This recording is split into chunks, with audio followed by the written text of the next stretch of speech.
تیری ثنا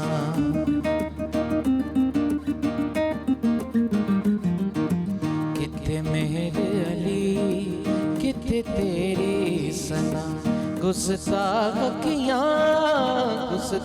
اکھیاں کتے جا اڑیاں کتے مہر علی کتے تیری ثنا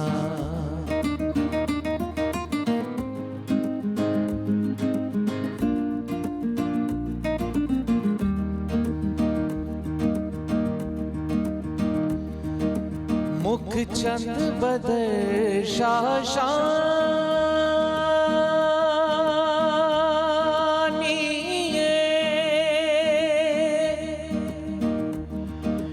مکھ چند بدر شاشانی متھے چمک دی لاٹ نورانی متھے چمک دی لاٹ نورانی کالی زلف تے یک مستانی کالی زلف تے یک مستانی مخمور اکھیں مد بھریاں کتے مہر علی کتے تیری ثنا کتے مہر علی کتے تیری ثنا کتے مہر علی کتے تیری ثنا. تھینک یو سو مچ بابی. بہت خوبصورت کلام بڑے خوبصورت انداز میں. کیسے ہیں آپ؟ ٹھیک ہیں؟ الحمدللہ بالکل ٹھیک ٹھاک. آپ سنائیے. میں بھی بالکل ٹھیک ٹھاک ہوں. السلام علیکم دوستو، میں فہیم عباس اور فرقان بابی آپ سب دیکھنے والوں کو خوش آمدید کہتے ہیں نیوز کیفے میں، اور ہمیں یقین ہے کہ آپ سب بالکل ٹھیک ہیں اور آج کے دن کا ایک خوبصورت سا آغاز بھی کر چکے ہیں. اپنے شو کا آغاز کرتے ہیں. آج جس موضوع پہ بات کرنے والے ہیں اس سے پہلے میں اسے شروع یہاں سے کروں گا کہ جب ہم چھوٹے ہوتے ہیں نا تو ہمیں سہارے کی ضرورت ہوتی ہے. ہمیں چلنے کے لیے سہارے کی ضرورت ہوتی ہے، ہمیں کھانے پینے کے لیے سہارے کی ضرورت ہوتی ہے. ہمیں وہ گریجولی وہ سارا سلسلہ چلتا جاتا ہے، چلتا رہتا ہے. ہمیں بولنا سکھایا جاتا ہے، ہمیں چلنا سکھایا جاتا ہے. اس کے بعد ہمیں وہ ہماری تربیت میں ایک ایک چیز شامل ہوتی ہے کہ ہم نے بات کس طرح کرنی ہے کسی کے ساتھ، ہم نے احترام کس کا کرنا ہے، ہم نے پیار سے بات کس سے کرنی ہے. ہمیں گویا کہ ہمیں زندگی کے ہر شعبے کے بارے میں بتایا جاتا ہے، ایک ٹرین کیا جاتا ہے. اس سوسائٹی کی، اس دنیا کی مطلب جتنی مشکلات ہیں ان سے لڑنے کے لیے تیار کیا جاتا ہے. یہ کون کرتا ہے؟ ہمارے بڑے کرتے ہیں. اور بیسیکلی ایک پورا ایک جو نصاب ہے اس حوالے سے وہ ہمارے دین میں موجود ہے، ہمارے پیارے دین اسلام میں. اس میں ہمیں بتایا کہ بڑوں کا اپنے احترام کرنا ہے، بزرگوں کا احترام، بچوں کے ساتھ پیار محبت اور شفقت سے پیش آنا ہے. ایک ایک چیز کے بارے میں تفصیل سے بتایا گیا. ہمیں بھی یاد ہے وہ وقت جب اپنے اسکول کالج کے دنوں میں جب ہم بس پہ سفر کرتے تھے تو کبھی مشکل ہی ہوتا تھا کہ ہم بیٹھ کے سیٹ پہ بیٹھ کے آ رہے ہوں، کیونکہ جب بھی کوئی خاتون یا اگر کوئی بزرگ جو ہے وہ داخل ہوتے تھے بس میں تو ہم اسٹوڈنٹس آپس میں جو ہے نا ایک مقابلہ رکھتے تھے کہ بھئی میں اٹھ رہا ہوں اپنی سیٹ پہ، آپ انکل آپ یہاں پہ بیٹھ جائیں یا آنٹی آپ یہاں بیٹھ جائیں. تو بزرگوں کا احترام یہ ہماری ایک سوسائٹی میں اگر کہا جائے کہ یہ جو جس معاشرے میں ہم رہتے ہیں ہماری گھٹی میں ہے. خیر ابھی بدلتے دور کے ساتھ وقت وقت جب آپ کو جدت کی طرف لے کے جا رہا ہے, ٹیکنالوجی کی طرف لے کے جا رہا ہے, تو ہمیں کچھ تھوڑی سی چیزیں مسنگ نظر آئیں کہ وہ جو ایک جہاں ہم نے مغرب کی بہت ساری چیزیں گود لی ہیں اور وہاں ہم نے کچھ ایسی چیزیں بھی وہاں سے اپنی سوسائٹی میں شامل کر لیں جن کی کوئی جگہ نہیں ہے, جس پہ ہمیں بڑا فخر تھا, آج ہمیں کچھ تھوڑی سی تبدیلیاں اور کمی بیشی نظر آتی ہے. اس حوالے سے ہم آج اپنے پروگرام میں بزرگوں کے ادب و احترام اور ہماری سوسائٹی اس حوالے سے بات کرنے والے ہیں. میں اپنے مہمانوں کا تعارف کروا دیتا ہوں. میرے ساتھ موجود ہے, سب سے پہلے تعارف کرواؤں گا, سوشل ورکر ہیں, JDC سے ان کا تعلق ہے, جناب ظفر عباس صاحب. ہم آپ کو خوش آمدید کہتے ہیں, السلام علیکم. ہمارے دوسرے مہمان جو کہ اسلامک اسکالر ہیں اور اطہر میاں اختر القادری صاحب, ہم آپ کو بھی خوش آمدید کہتے ہیں, السلام علیکم. وعلیکم السلام. اور ہمارے جو تیسرے مہمان ہیں یہ بھی ایک سماجی کارکن ہیں, سوشل ورکر ہیں اور خدمت انسانی میں اپنا جو ہے وقت بتاتے ہیں, جناب طاہر انصاری صاحب. ہم آپ کو بھی خوش آمدید کہتے ہیں, السلام علیکم. وعلیکم السلام. اب آپ تینوں مہمانوں کی اجازت ہو تو ایک بریک لے لوں. بالکل. ایک بریک کی طرف بڑھ رہے ہیں, بریک سے واپس آتے ہیں تو اپنے مہمانوں سے بات چیت کا سلسلہ جاری رکھیں گے. کہیں مت جائیے, اب تک دیکھتے رہیے نیوز کیفے, دیکھتے رہیے.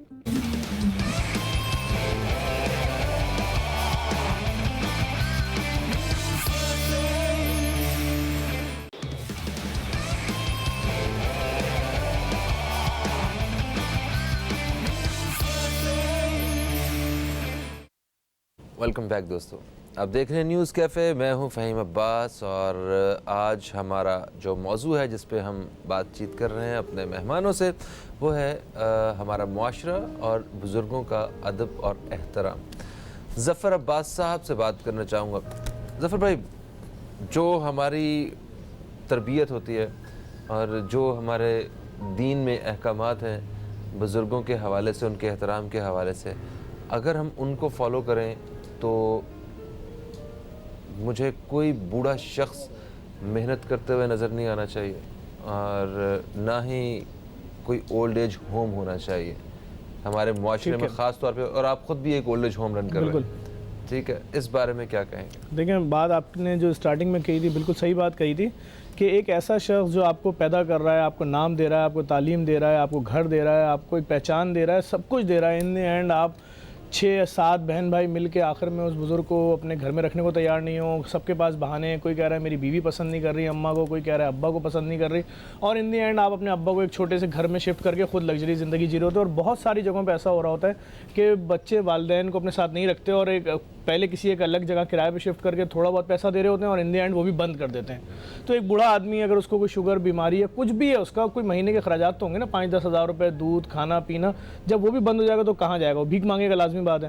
تو ایسے بہت سارے کیسز تھے, ان کو دیکھتے ہوئے ضرورت پڑی کہ ایک اولڈ ایج ہوم بنایا جائے. اب جب اولڈ ایج ہوم ہم نے بنایا تو ہم نے اس میں ان تمام چیزوں کا خیال رکھا کہ جو ایک گھر میں ہونی چاہیے. اب اس کے بعد جو مسائل دیکھنے میں آئے کہ ہر 100 میں سے ایک آدمی اپنے والد کو لے کر آ رہا ہے, اور بھائی آپ تو ہم جانتے ہیں آپ کو, بھائی معاشرے میں آپ کی بڑی عزت ہے, بڑے عزت دار لوگوں, پیسہ ہے آپ کے پاس, اتنے سارے بھائی کیوں لے کر آئے والد کو؟ نہیں یار, یہاں ان کا دل لگا رہے گا دیگر بزرگوں کے ساتھ. ارے بھائی, ان کا دل بزرگوں کے ساتھ کیوں لگے گا؟ ان کا دل تو اپنے پوتے پوتیوں نواسیوں کے ساتھ لگے گا. نہیں, ان کو گھر میں نہیں رکھنا یار, اصل میں ان کے ساتھ کچھ پرابلمز ہیں یار, یہ جلدی اٹھ جاتے ہیں, یہ ہے وہ ہے, ہمارے مطلب اتنی مشکلات ہیں. اب یقین کریں, ابھی کچھ دنوں پہلے ہمارے ایک بزرگ کا انتقال ہوا تو وہ کچھ عرصے اسپتال میں بھی داخل رہے. کوئی ان سے ملنے نہیں آیا, 5.5 سال سے ہمارے پاس تھے وہ, کوئی ان سے ملنے نہیں, کوئی ان کا رشتہ دار سامنے نہیں تھا.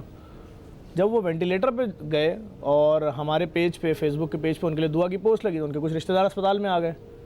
تو اتفاق سے جو ہمارا لڑکا وہاں کھڑا تھا, وہ اسپتال سے ایک پرچی ملی کہ بھئی یہ دوائیاں فوراً لے آئیں. تو اس لڑکے نے ان کے رشتہ دار کو بولا کہ آپ لے آئیے دوائیاں, آپ تو ان کے سگے ہیں, آپ بول رہے ہیں. تو انہوں نے وہ پرچی واپس دی اور چلے گئے. اگلے دن دوبارہ بول رہے ہیں ان کا ایک نیشنل بینک میں اکاؤنٹ ہے, اس کی چیک بک کس کے پاس ہے؟ مطلب یہ نوبت ہے. دفنانے کا جب وقت آیا, ان کا انتقال ہو گیا تو بھی کوئی سگا کر, مطلب بہت مشکل. اور ہم دیکھ رہے ہیں ابھی ایک اور صاحب میرے بزرگ ہمارے یہاں ایڈمٹ ہوئے, انہوں نے امریکہ میں پوری زندگی گزاری, ان کی 2 بیویاں تھیں. جب کما کے پاکستان آئے, دونوں بیویوں نے, بچوں نے منع کر دیا کہ ہم آپ کو اس ملک میں نہیں, وہیں رہیں گے تو ہم آپ کو ایکسیپٹ کریں گے, بسرو دیگر ہمارے پاس آپ کے لیے کوئی جگہ نہیں. اب وہ بیچارہ بوڑھا آدمی ہے, وہ بھی ہمارے یہاں, مطلب اس کے ہم کسی ایسے کیس کو نہیں لیتے. بہت سارے کیسز آتے ہیں. ذرا ہم اطہر میاں اختر القادری صاحب سے پوچھتے ہیں کہ کہاں پہ آپ کو کمی نظر آتی ہے کہ جو ایک پود ہے وہ اس طرح کی پیدا ہو رہی ہے؟ اصل میں فہیم بھائی, بات یہ ہے ہمارے ہاں اس چیز کو سمجھا نہیں سکے کہ ایک سربراہ ہوتا ہے اور سربراہ خاندان بنتے ہیں، پھر خاندان مل کر معاشرہ بنتا ہے. تو وہ جو شخص جو معاشرے میں سب سے بڑی اہمیت کا حامل تھا، اس سربراہ کو ہم نے ایک یوز لیس سمجھ لیا ہے. ایک جملہ ہم عام طور پہ کہتے ہیں اولڈ از گولڈ. جی صحیح ہے. یہ حدیث مبارکہ میں اللہ کے رسول صلی اللہ تعالیٰ علیہ وسلم نے ارشاد فرمایا کہ جب جس گھر میں بزرگ ہوتے ہیں ان بزرگوں کی سبب سے اللہ تبارک و تعالیٰ تمہیں رزق عطا فرما دیتا ہے. پھر ایک اور حدیث مبارکہ اللہ کے محبوب صلی اللہ تعالیٰ علیہ وسلم ارشاد فرماتے ہیں وہ ہم میں سے نہیں جو اپنے جو بچوں پر رحم نہ کرے اور بڑوں کی عزت نہ کرے. اور اللہ تبارک و تعالیٰ کی تعظیم میں سے بھی بڑوں کی تعظیم ہے. یعنی کوئی شخص اگر کسی بڑے کی تعظیم کر رہا ہے تو گویا وہ اللہ تبارک و تعالیٰ کی تعظیم کر رہا ہے، توقیر کر رہا ہے. اصل میں ہوا یہ کہ ہمارے معاشرے نے ایک چیز کو یہ سمجھا کہ باپ یا ماں جب تک ہمارے لیے کارآمد ہے، جب تک وہ ہمیں مال دیتے ہیں، ہماری تربیت کرتے ہیں، اور تربیت کرنے کے بعد وہ ہمارے لیے یوز لیس بن چکے ہیں. تو ایسا ذہن رکھنے والے وہ حدیث مبارکہ کہ اللہ کے محبوب فرماتے ہیں کہ جس نے اپنے بڑے والدین کو پایا اور جنت حاصل نہ کر سکا وہ ہلاک ہو جائے. تو یہ جنت پانے کے لیے ہے، ان کی خدمت کرے اور جنت کو حاصل کر سکتے بالکل. ہیں. جب سارے اشارے واضح ہیں تو پھر بھی ایسا کیوں ہو رہا ہے، اسی کو جاننے کے لیے ہم ذرا بات کر رہے ہیں کہ یہ جو مسئلہ ہے اس کو کس طرح ختم کیا جا سکتا ہے سوسائٹی سے. ایک بریک کی طرف بڑھ رہے ہیں، بریک سے واپس آتے ہیں تو بڑی امپورٹنٹ جو ہے وہ اوپینین لیں گے ہم طاہر انصاری صاحب کی. کہیں مت جائیے، اب تک دیکھتے رہیے نیوز کیفے، دیکھتے رہیے.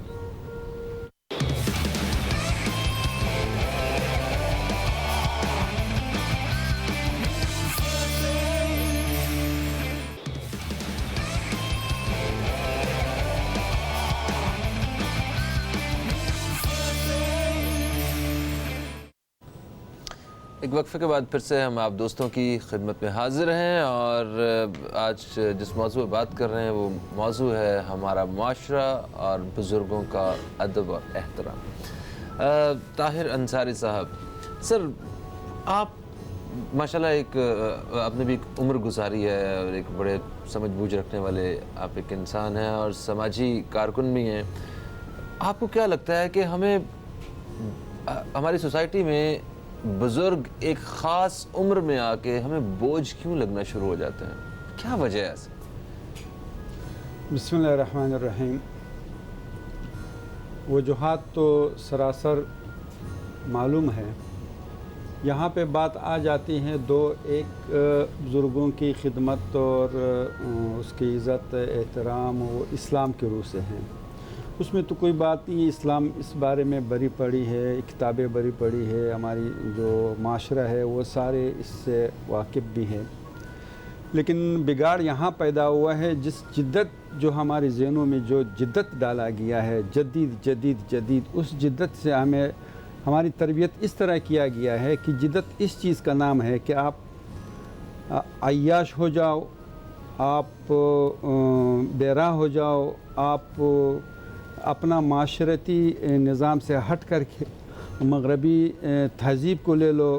یعنی والدین کا احترام جو اسلام میں اس کا قدر ہے، اس کے بجائے خود اپنے ذہنی طور پر فیصلے کیا کرو. یہ جدت نے ہمیں یہاں تک، یہ تبدیلیوں اور جدت نے ہمیں یہاں تک پہنچایا ہے. دوسری بات یہ ہے کہ ہماری جو ایجوکیشن سسٹم ہے اس میں تقریباً ایک تو اسلامی مدارس وغیرہ ہے، کتب ہے، اس کے علاوہ ایجوکیشن سسٹم ہماری یہاں پہ والدین کے لیے احترام اور تربیت میں اس کی کوئی بچوں کو تربیت نہیں دیا جاتا ہے. میرا خیال ہے اس میں باقاعدہ یہ چیزیں بتائی جاتی ہیں، گھروں میں بھی بتائی جاتی ہیں. میں آپ کو بتاتا ہوں. دیکھو، بتائی یہ جاتی ہے. ایک تو پریکٹیکلی ہم دیکھتے ہیں، آپ 4-6 پرچیاں ہوتے ہیں ہر کلاس میں، 8-10 پرچیاں ہوتے ہیں. اس میں آپ آج بھی خود آپ جا کے دیکھ لیں، اگر میٹرک کی سطح کا ہو یا یونیورسٹی کی سطح کا ہو یا پرائمری کی سطح کا ہو، آپ جا کے وہاں کا پرچیاں دیکھو جہاں پہ اسلامیات کا پرچہ آ جاتا ہے تو اس کو یعنی لازم نہیں سمجھا جاتا ہے. پاس کرو جس طرح پہ پاس کرنا ہے، ٹھیک ہے، ہاں کہ اس میں تو پاس ہو ہی جائیں گے، پاس ہو ہی جائے گا. تو یہ مسئلہ ہے. تو معاشرہ یہاں پہ خراب ہو جاتا ہے. اب جہاں اسلام کے موضوع پہ بات کیا جائے وہ تو سراسر حضور صلی اللہ علیہ وسلم نے بد دعا کی ہے کہ آپ صلی اللہ علیہ وسلم ایک دن ممبر پہ تشریف رکھ، ایک سیڑھی پہ آپ نے قدم رکھا تو آپ نے کہا امین، آپ نے فرمایا، دوسرے قدم پہ پھر امین فرمایا، پھر امین فرمایا، 3 مرتبہ امین فرمایا۔ تو اس میں سے ایک بات یہ تھی، صحابہ نے عرض کیا یا رسول اللہ صلی اللہ علیہ وسلم آپ آمین ایک اجنبی بات ہم نے آپ سے سنی، بغیر کسی کے کہنے کے آپ نے آمین فرمائے۔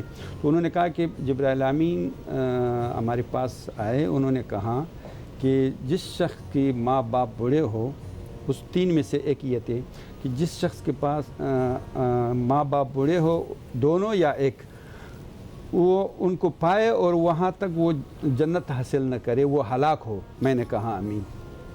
سب سے اہم بات یہ ہے۔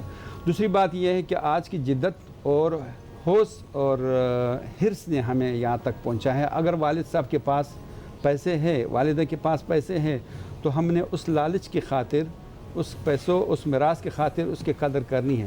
بالکل۔ اچھا، وہ بھی تقسیم نہیں کرتے ہیں والدین بھی آخر تک کہ کہیں یہ پھر ہمیں اسی طرح علیحدہ زندگی نہ جینی پڑے۔ سر اس پر مزید بات کرتے ہیں اپنے باقی مہمانوں سے بھی۔ ایک بریک کا وقت جو ہے پھر آ چکا ہے، میرے کان میں بریک کی آواز گونج رہی ہے، تو کہیں مت جائیے، اب تک دیکھتے رہیے نیوز کیفے، دیکھتے رہیے۔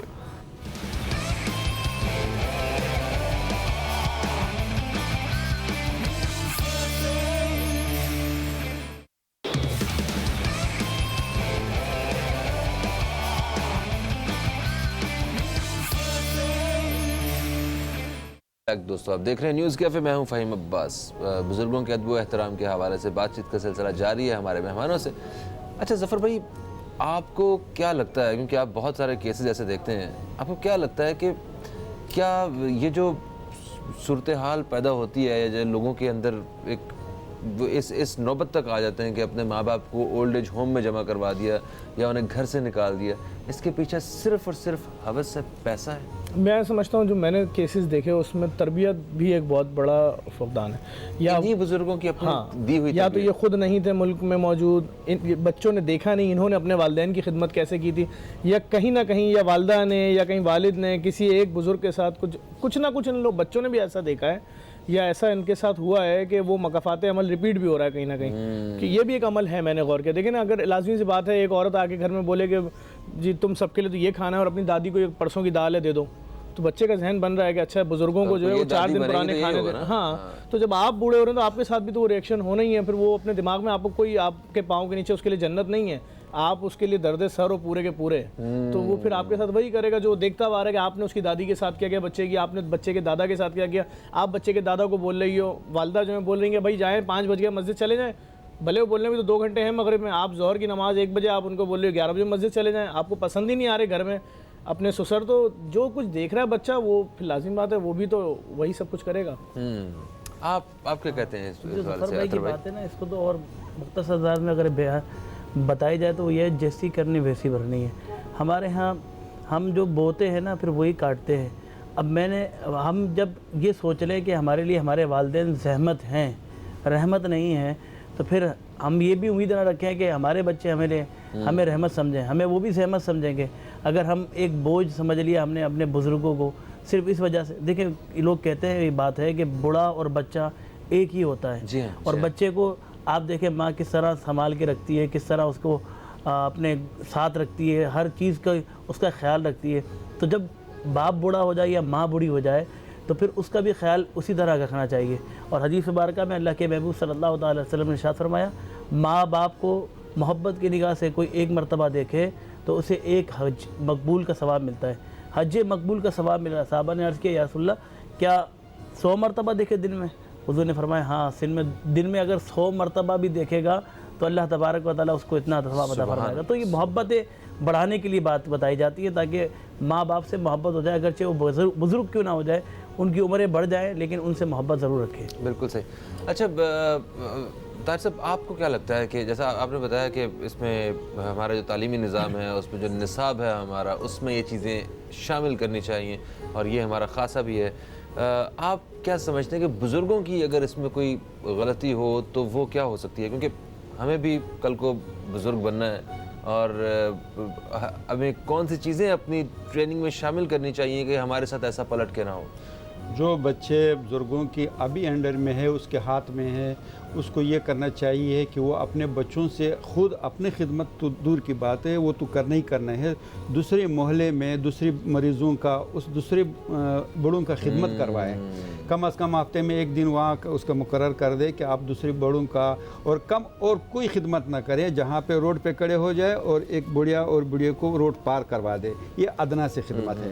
باقی یہ ہمیں جوائنٹ فیملی جو خاندانی سسٹم ہوتا ہے وہ اس چیز میں بہت اہم کردار ادا کر دیتے ہیں. یہ وہاں پہ زیادہ مسائل پیدا ہو جاتے ہیں جہاں پہ خاندانی نظام نہ ہو. تو لہٰذا ہمیں تو اپنے والدین کو تو کرنا ہی کرنا ہے، اس میں کوئی شک نہیں ہے. اور جہاں تک بگاڑ پیدا ہوتے ہیں وہاں ساس اور بہو اور سسر اور داماد کی یہاں اس کے لیے یہ ہدایت ہے کہ وہ ساس اور بہو، سسر اور ساس کی اتنی خدمت ہونا چاہیے جیسے اپنے والدین کا کرنے چاہیے. تو یہ منتقل ہو جاتے ہیں نسل در نسل. بہرحال ہمیں اسلام پوری انسانیت کی خدمت کی درس دیتے ہیں، تو لہٰذا ہمیں سب کی خدمت کرنا چاہیے. بالکل صحیح. Thank you so much, thank you so much. Programme کا وقت کم ہے اور بہت ساری باتیں ہیں ابھی کرنے کو. انشاءاللہ پھر کبھی اسی ٹاپک پہ بات کریں گے. مجھے بات بڑی پسند آئی طاہر صاحب کی کہ ہمیں اپنے بچوں کے ساتھ باہر جانا چاہیے، اور خاص طور پہ وہ جو بزرگ ہیں، لازمی نہیں ہے کہ آپ کے اپنے رشتہ دار ہیں، آپ کے محلے دار بھی ہو سکتے ہیں. آپ ان کے پاس جائیں، ان کی خدمت کریں، ان سے پیار لیں. اپنے بچوں کو جب تک یہ چیز سکھائیں گے نہیں تب تک جو ہے وہ یہ سوسائٹی میں اس طرح کے ایشوز ختم نہیں ہو سکیں گے. فہیم عباس، فرقان بابی کو دیں اجازت. انشاءاللہ آپ سے کل پھر ملاقات ہوگی. کل تک کے لیے خدا حافظ. پاکستان زندہ باد.